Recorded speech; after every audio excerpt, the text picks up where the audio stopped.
Hello मेरे प्यारे बच्चों, कैसे हो आप सब। आई होप कि आप सभी खुश हो गए, अच्छे हो गए, मस्त हो गए और अच्छे से बोर्ड एग्जाम्स की प्रिपरेशन कर रहे होगे। ठीक है, तो मैंने जो है आपको एक छोटा सा अनसोल्ड पेपर दिया था, पेपर मॉडल पेपर जैसा दिया था कुछ। ठीक है, वो बोर्ड एग्जाम की जो यूपी बोर्ड की जो वेबसाइट है ना, वहीं से लेकर आया था मैं उसको। ठीक, एक्सपेक्टेड क्वेश्चंस हैं उसमें, काफ़ी अच्छे अच्छे क्वेश्चंस हैं। मैंने एक एक क्वेश्चन को अच्छे से देखा है, तो आप यदि उनको करोगे ना तो काफ़ी अच्छे से प्रिपरेशन आपकी हो जाएगी। ठीक, तो मैं इस वीडियो में तो आपको जो है उस पेपर में से सिर्फ एमसीक्यूज जो होंगे, जो भी उसके एमसीक्यूज थे ना, उनको प्रिपेयर कराऊंगा। आपके 20 एमसीक्यूज थे आपके, और पर 20 मार्क्स के ही थे। एक एमसीक्यू जो था, एक क्वेश्चन जो था वो 1 मार्क्स का है। ठीक, तो उसको हम सोल्व करेंगे। देखो, कुछ क्वेश्चंस तो ऐसे होते हैं आपके जो आपने देखा और उनको थोड़ा सा सोल्व किया, फॉर्मूला लगाया और सोल्व किया, तब आपको वो करने पड़ते हैं। लेकिन कुछ ऐसे होते हैं जिनको थोड़ा सा ट्रिक लगाया और कर लिया, क्योंकि हमें जो है बोर्ड एग्जाम्स में बहुत सी चीज़ें ऐसी करनी है जो हम कम टाइम में ज़्यादा क्वेश्चंस को सोल्व कर पाए। ठीक है, तो सब्जेक्ट की तो मैं बात कर रहा हूं यहां पर इस क्लास में मैथमेटिक्स की।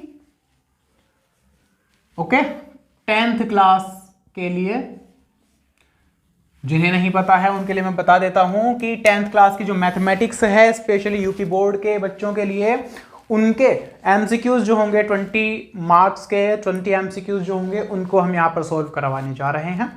ठीक है, तो पहला जो क्वेश्चन था हमारा वो आपको स्क्रीन पर दिख रहा होगा, और देखो आपको तो यहाँ पर दिख रहा है लेकिन मुझे नीचे देखना पड़ेगा क्योंकि ये बाद में ऐड करके लगाया हुआ है।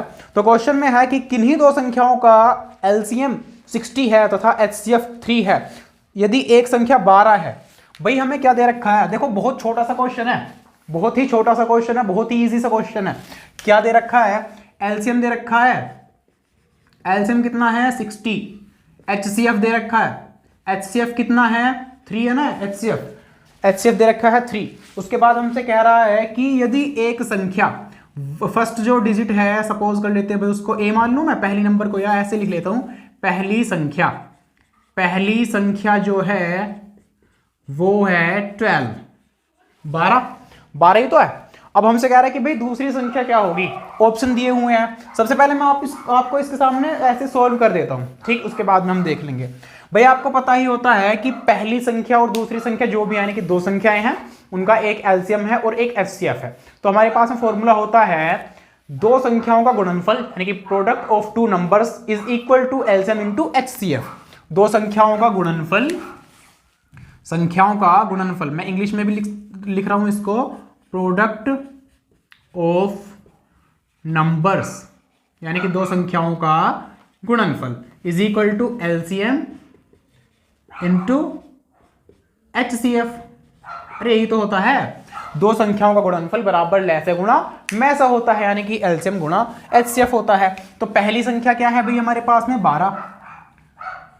12 गुणा दूसरी संख्या मैंने मान ली कुछ भी, x मान लेता हूं, बराबर एलसीएम कितना है, एलसीएम है मेरे पास में इसका 60 इंटू एचसीएफ है 3। तो x बराबर 12 गुणा में इधर जाएगा तो बटे में हो जाएगा, यानी कि 60 गुणा 3 बटे में 12, 12 पंजे 60, 5 तिया 15, तो x कितना आ गया 15, यानी कि मेरे पास में जो दूसरी संख्या है वो कितनी आ गई भाई 15। अब 15 आपको ऑप्शन में दे रखा है, क्या ऑप्शन में दे तो रखा है, ऑप्शन नंबर कौन सा, सेकंड, तो आपका जो है ऑप्शन हो जाएगा सेकंड, यानी कि बी वाला सही जवाब हो जाएगा आपका ऑप्शन नंबर बी, यानी कि 15। ठीक है, इस प्रकार से आप इनको जो है ना, देखो जरूरी नहीं है कि हमें ये सजाना है, क्योंकि हमें सिर्फ एग्जाम में आंसर चाहिए। हमें ओएमआर शीट दी जाएगी और उस ओएमआर शीट में हमें इसका आंसर फिल करना है, गोला बनाना है। तो आपको जरूरी नहीं है कि ये पूरी लाइन लिखनी ही है, ये तो सिर्फ मैंने आपको समझाने के लिए ही लिखी है, सिर्फ समझाने के लिए। तो आप इसको याद रखोगे और डायरेक्टली आप इस तरीके से फटाफट से मल्टीप्लाई कर दोगे। और फटाफट से मल्टीप्लाई करने के लिए भी पता है, यदि ये क्वेश्चन आएगा तो क्या करोगे भाई, एक्स या ए बी सी कुछ नहीं मानना आपको, जो भी एलसीएम एचसीएफ दे रखा उनकी सीधी सीधी मल्टीप्लाई करो, सीधी सीधी, और बटे में सीधी सीधी पहली या दूसरी जो भी संख्या दे रखी है उसको बटे में रख दो।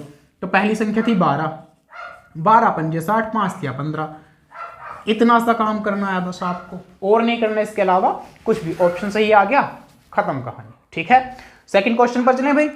सेकंड क्वेश्चन था कि एक शून्येतर परिमेय संख्या व एक अपरिमेय संख्या का गुणनफल होता है। दिख रहा है आपको स्क्रीन पर। मेरा क्वेश्चन है कि एक शून्येतर, देखो शून्येतर का मतलब यह है कि शून्य को हटा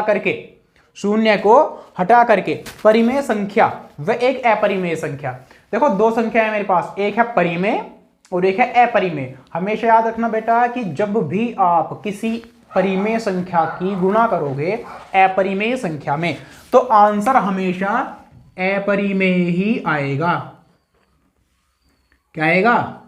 अपरिमेय ही आएगा, यानी कि इरेशनल आएगा। कैसा आएगा? इरेशनल ही आएगा, सिर्फ इरेशनल नंबर ही आएगा। तो इसका ऑप्शन जो है सही वो कौन सा हो जाएगा भाई? पहला ऑप्शन है सदैव अपरिमेय, तो पहला ही ऑप्शन इसका सही जवाब हो जाएगा। ओनली इरेशनल नंबर, केवल अपरिमेय संख्या। चलिए सेकंड क्वेश्चन की तरफ। सॉरी, सेकंड तो ये था ही, ये फर्स्ट हो गया आपका, ये यहां पर सेकंड हो गया। क्वेश्चन आपको दिख रहा है, देखो यहां पर सेकंड वाला, अच्छे से इसको पढ़ लो। उसके बाद में जो आंसर दे रखा है जैसे मैंने आपको एक्सप्लेन किया उस तरीके से इसको समझ लो। बस याद रखो कि अगर एक परिमेय संख्या है दूसरी अपरिमेय संख्या है तो जो गुणनफल आएगा वो अपरिमेय ही आएगा। चलें आगे। चलिए थर्ड क्वेश्चन है, रेखा युग्म x + 2y - 5 = 0 तथा 4x + 8y - 20 = 0 के हल होंगे। दिख रहा है आपको क्वेश्चन सामने क्या है? थर्ड क्वेश्चन भाई, आपको दो इक्वेशन दे रखी हैं और इन इक्वेशंस के हल पूछ रहा है कि इन इक्वेशंस के हल क्या होंगे। चलिए तो करते हैं इसको मैं रफ कर देता हूं। ठीक है, आप इसको अच्छे से नोट कर लेना भाई। देखो साथ के साथ यदि आप नोट करोगे ना तो ही बेनिफिट होगा, आपको याद रहेगा। देखो दो इक्वेशंस हैं, क्या है पहली इक्वेशन है x + 2y - 4 है -5 है = 0। और सेकंड इक्वेशन क्या है? सेकंड इक्वेशन है 4x + 8y - 20 = 0। इसके हल पूछ रहा है भाई आपसे। क्या पूछ रहा है? इसके हल पूछ रहा है। दिख रहा है ना सही से? तो इसके क्या पूछ रहा है? हल पूछ रहा है। देखो हल कैसे होंगे, क्या भिन्न होंगे, समान होंगे, या क्या नाम है अद्वितीय होंगे, इस प्रकार से पूछ रहा है। अनेक होंगे क्या, इस प्रकार से पूछ रहा है। ऑप्शन ऐसे ही तो है भाई। पहला ऑप्शन है केवल एक अद्वितीय हल होगा, सिर्फ एक हल होगा। दूसरा ऑप्शन है अपरिमित रूप से अनेक हल होंगे, फिर है कि कोई हल नहीं होगा, फिर है कि दो हल होंगे। अब हमें क्या काम करना है? देखो यहां पर जो है ना 1 मानकर चल लेंगे ना x के साथ में, तो ये हो गया a1, ये हो गया a2, ये हो गया सॉरी a2 कह रहा हूं मैं, ये हो गया a1 b1 है भाई, ये b1 और ये हो गया c1।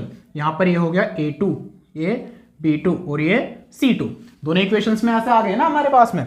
अब आप देखो a1/a2 बराबर है 1/4 b1/b2, b1/b2 थोड़ा बड़ा से लिख देता हूं, साफ दिखेगा आपको। b1/b2 बराबर है 2/8, 2 एकम 2, 2 चौक 8, यानी कि ये भी तो 1/4 ही आया, 1/4 ही तो आ रहा है भाई।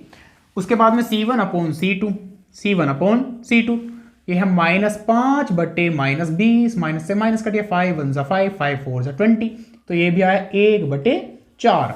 a1/a2 1/4, b1/b2 1/4, c1/c2 1/4। भाई जब सारी चीजें 1/4 1/4 1/4 आ रही हैं यानी कि इक्वली तो हैं। जब सबके अनुपात इक्वल होते हैं तो हमारा जो है हल कैसा आता है? अपरिमित रूप से अनेक हल। कैसे आते हैं भाई? अपरिमित रूप से अनेक हल आते हैं। तो इसका जो है ऑप्शन हमारे पास क्या हो जाएगा? ऑप्शन नंबर क्या दिख रहा है इसमें? ऑप्शन है अपरिमित रूप से अनेक हल वाला, ऑप्शन नंबर बी।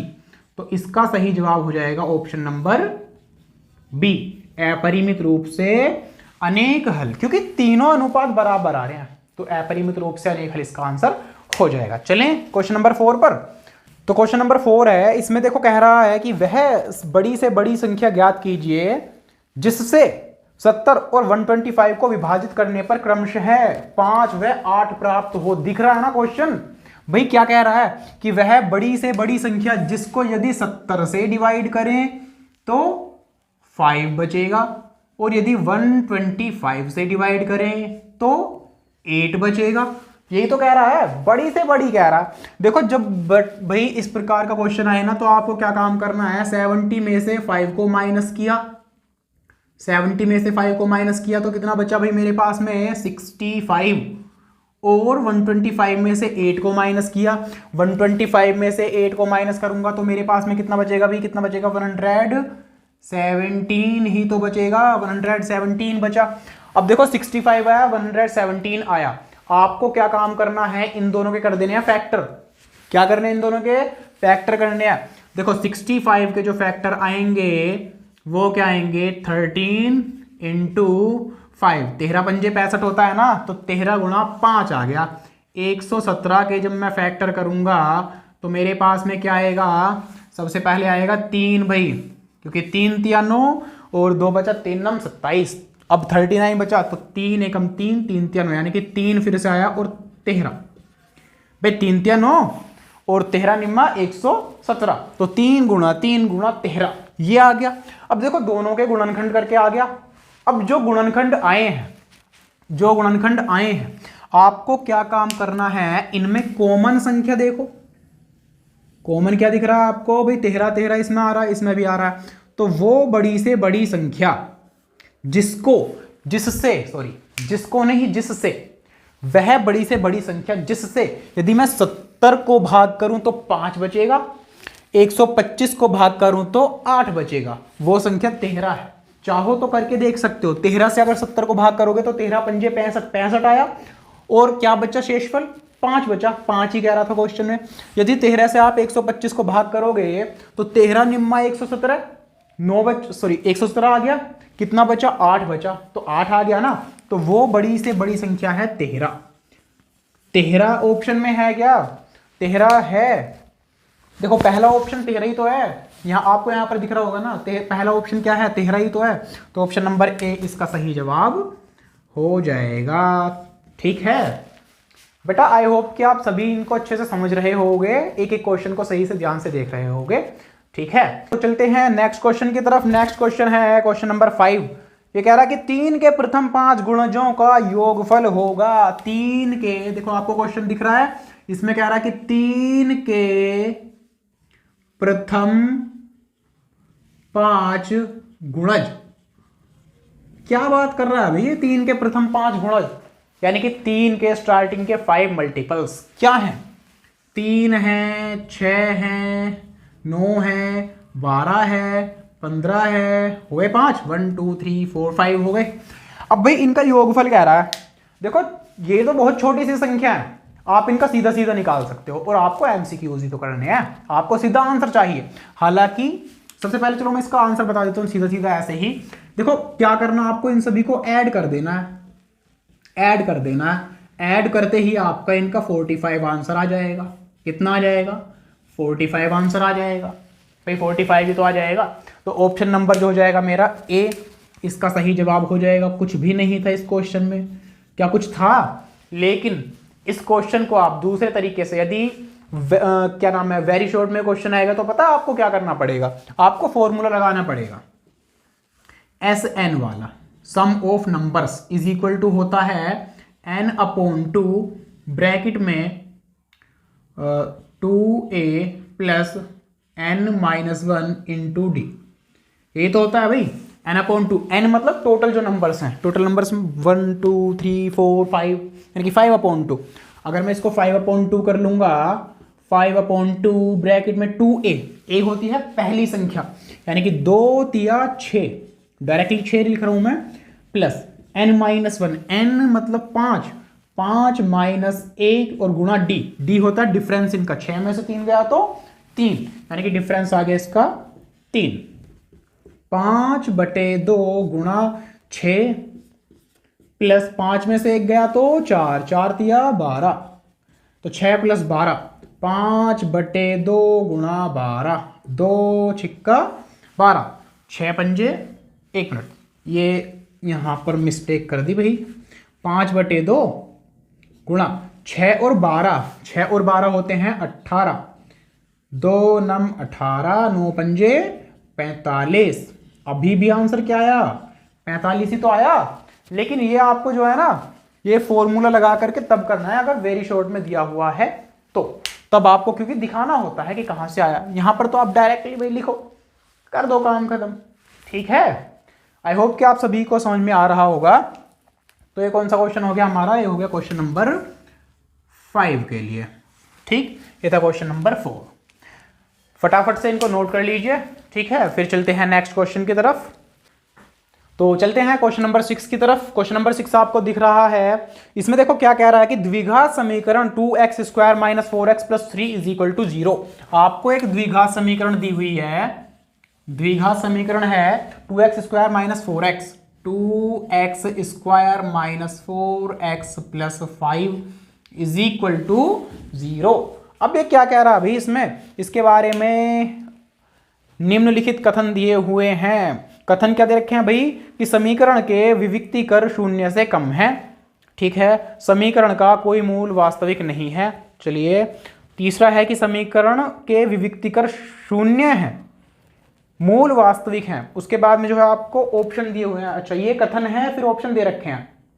चलिए भाई ठीक है, देखो विविक्तिकर की बात कर रहा है। सबसे पहले एक काम कर लेते हैं, तो आप विविक्तिकर ही इसका निकाल लो। विविक्तिकर को आप डिनोट करते हो डी से, और d = होता है b² - 4ac। तो b की वैल्यू क्या है 16, सॉरी 4 का स्क्वायर करोगे तो 16 आ जाएगा, -4 का स्क्वायर करेंगे तो 16 ना, 16 -4 × a की वैल्यू 2 × c की वैल्यू 5, तो 16 - 4 × 8 32। एक मिनट, क्या हो गया, हाँ a की वैल्यू भी मैंने यहाँ पर 2 रखनी थी, a की वैल्यू तो 2 है तो 2 ही रखनी है, मैंने 8 कर दिया इसको।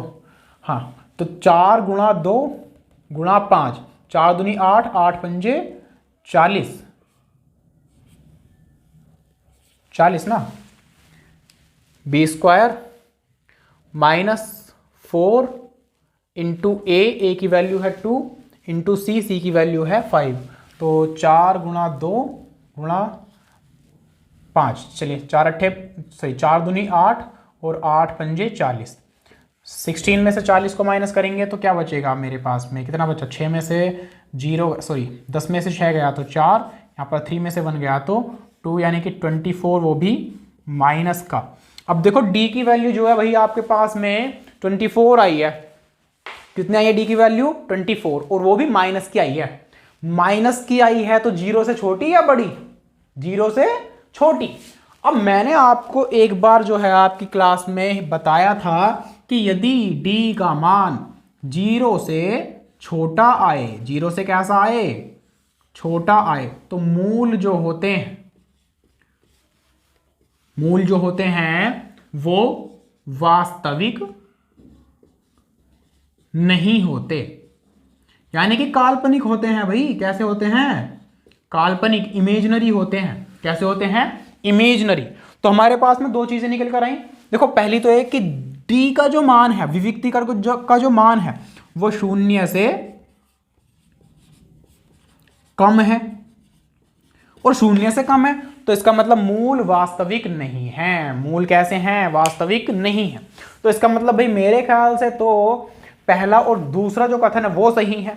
तो अब ऑप्शन पर चल लें। ऑप्शन जो है ना इसके वो है ए व बी। पहला ऑप्शन है कि ए व बी, कथन पहला और दूसरा सही है। तो हमारा इसका ऑप्शन जो है वो फर्स्ट ही तो हो जाएगा। ऑप्शन फर्स्ट इसका सही जवाब हो जाएगा कि ए व बी सही हैं। अरे दोनों कथन सही है ना भाई। आपको 4 कथन दे रखे थे, ठीक है। 4 कथन के बाद में कुछ ऑप्शन दे रखे थे। पहला ऑप्शन था कि ए व बी सही हैं, कि ए कथन और बी कथन सही हैं। फिर बी कथन व सी कथन, इस तरीके से अलग अलग दे रखे थे। तो मैंने देखा कि भैया ए कथन तो सही है ही, क्योंकि मूल जो है, सॉरी डी का मान जो है वो 0 से छोटा है, और 0 से छोटा है तो इसका मतलब यह है कि मूल जो होंगे वो काल्पनिक होंगे, यानी कि वास्तविक नहीं होंगे। तो मेरा पहला और दूसरा दोनों कथन सही हैं, यानी कि ए व बी कथन सही हैं। तो इसका ऑप्शन हो जाएगा फर्स्ट, ठीक है। आई होप कि आप समझ गए होंगे। चलें क्वेश्चन नंबर कौन सा, क्वेश्चन नंबर 7 की तरफ। क्वेश्चन नंबर 7 दिख रहा है आपको अपनी स्क्रीन के ऊपर। क्वेश्चन नंबर 7 मैं देख लेता हूं एक बार। क्वेश्चन नंबर 7 क्या है भाई? अरे वाह, क्वेश्चन नंबर 7 जो है बड़ा ही अच्छा क्वेश्चन है। कह रहा है कि एक आयत है, एक क्या है? आयत है, रेक्टेंगल है AOBC, जिसके 3 शीर्ष दे रखे हैं भैया आपको। 3 शीर्ष में भाई 0 3 0 3। एक काम करो बेटा, इसमें जो है ना 3 शीर्ष दे रखे हैं आपको। ए जो शीर्ष है वो तो है 0,3। बी जो है क्वेश्चन में मिस्टेक से 0,3 ही हो गया। आप इसको थोड़ा सा करेक्ट करके 0,0 कर लो। सॉरी, बी वाला नहीं, 0 वाला जो है, यानी कि सेकंड जो लिख रहा है ना, ए और 0 ओ है, सॉरी मैं भी 0 बोल रहा हूं। ओ जो है ना उसको आप 0,0 कर लो। भाई ए तो है 0,3, जो आपको ओ दिख रहा है 0,3, उसको आप 0,0 कर लोगे। ठीक है, उसमें थोड़ी मिस्टेक सी हो गई, 0,0। और उसके बाद में कौन सा है? उसके बाद में है बी 5,0। अब ये क्या कह रहा है भाई? अब ये कह रहा है कि इसका विकर्ण क्या होगा। देख लो तो भाई विकर्ण क्या होगा इसका। विकर्ण, अरे ऐसा ही तो है, ये ए है, ये ओ है, ये बी है। विकर्ण होता है एक शीर्ष को दूसरे शीर्ष से मिलाकर ही तो विकर्ण बनता है। तो ए को बी से अगर मैं मिला दूं तो विकर्ण बन गया ना। ए है 0,3, बी है 5,0। अब विकर्ण की लंबाई, भाई ए और बी के बीच की दूरी निकाल लो, विकर्ण की लंबाई आ गई। दूरी का फॉर्मूला होता है अंडर रूट के अंदर x2 - x1 का whole square plus y2 - y1 का होल स्क्वायर। फॉर्मूला आपको याद रखने हैं ये सारे। फॉर्मूला मैं एक बार लिख भी देता हूं यहां पर। बीच की दूरी ए बी के बीच की दूरी बराबर अंडर रूट में x2 - x1 का whole square plus y2 - y1 का होल स्क्वायर। यही तो है। तो x2 की वैल्यू अभी मेरे पास में 5 - 0 यानी कि 5 ही तो आएगा, 5 का स्क्वायर प्लस 0 - 3 यानी कि माइनस का 3 ही तो आएगा, -3 का स्क्वायर, और सारा अंडर रूट में 5 पंजे होता है 25। इस काम को देखो मैं यहां पर समझाने के लिए इसको खोल खोल कर रहा हूं, आप इसको डायरेक्टली करोगे। फॉर्मूला लिखना नहीं है आपको डायरेक्टली, आपको तो सिर्फ ऑप्शन चाहिए, इसका आंसर चाहिए इसका, तो डायरेक्टली माइंड में करना है। स्क्वायर भी आपको माइंड में करना, लिखना नहीं है कहीं पर, जल्दी जल्दी से। लेकिन मिस्टेक भी ना हो, ऐसा भी ना हो कि आपने जल्दबाजी में 3 की जगह 4 का स्क्वायर कर दिया, तो 3 या 9 लिखने की जगह आपने कुछ और ही लिख दिया। ठीक है, तो ऐसा भी ध्यान में रखना। तो 5 पंजे 25 प्लस 3 तिया 9 और स्क्वायर रूट के अंदर 25 और 9 होता है भाई 34। स्क्वायर रूट में 34, क्या स्क्वायर रूट की स्क्वायर रूट 34 किसी का परफेक्ट स्क्वायर है? नहीं है। तो 34 ही इसका सही आंसर आ जाएगा। सेंटीमीटर में आ गया। चलिए सेंटीमीटर इकाई जो भी होगा ऑप्शन में जैसा भी दे रखा होगा वो इसका आंसर हो जाएगा। तो हमारे पास में ऑप्शन है, ऑप्शन ए है 5, ऑप्शन बी है 3, ऑप्शन सी है √34। तो इसका ऑप्शन सी ही तो सही हो जाएगा भाई। ऑप्शन नंबर सी इसका सही जवाब हो जाएगा। अरे ठीक है, ऑप्शन नंबर सी इसका सही जवाब हो जाएगा। चलें आगे, चलें क्वेश्चन नंबर 8 की तरफ। चलिए चलते हैं क्वेश्चन नंबर 8 की तरफ। सॉरी, x² + kx - 5/4 दिख रहा है क्वेश्चन। क्या कह रहा है? x² माइनस है प्लस है, क्या है? Plus kx - 5/4 = 0। इसका एक हल 1/2 है भाई। हाँ, एक मूल, बात तो वही है। इसका एक मूल जो है क्या है? 1/2 है। तो आपसे बेटा सिर्फ k की वैल्यू ही तो पूछ रहा है कि k का मान बताओ भाई। क्या करना है? बहुत ही इजी सा क्वेश्चन है, कुछ है थोड़ी इसमें।